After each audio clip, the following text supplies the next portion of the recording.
Hi friends, మీకు ఈ video నచ్చితే లైక్ చేయండి, సబ్స్క్రైబ్ చేయండి. కేశవ ఆరాధ్యకి అంత్యక్రియలు మొత్తం జరిపిస్తూ ఉంటాడు. ఇంతలో అక్కడున్న ఆరాధ్యాన్ని చూసి, నువ్వెవరో నాకు తెలియదు, కానీ మీ వాళ్ళు తప్పరాత ఎవరైనా ఇచ్చినా సరే నేను వాళ్ళకి సంజాయిషి చెప్పడానికైనా సరే నేను ఇక్కడ ఉన్నాను అని చెప్పాలి కదా.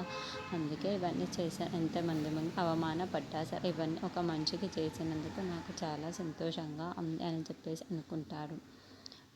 ఇకపైన ఎవరైనా నీ మనుషులు వస్తే ఇవన్నీ విషయాలు నేను చెప్పాలి కదా అని చెప్పేసి అనుకుంటాడు.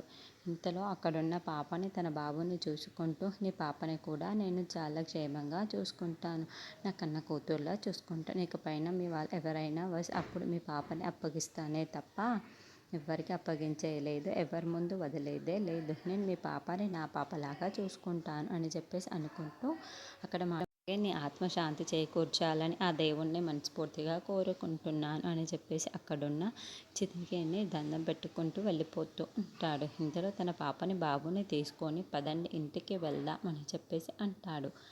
ఆ మాటలు వినగానే అక్కడున్న బుజ్జి అయితే సరే నాన్న వెళ్ళిపోదావా అని చెప్పేసి అంటాడు. ఇంతలో అక్కడున్న కేశవ్ అయితే పదండి వెళ్ళిపోదాం చెల్లిని తీసుకొని అంటూ ఉంటాడు.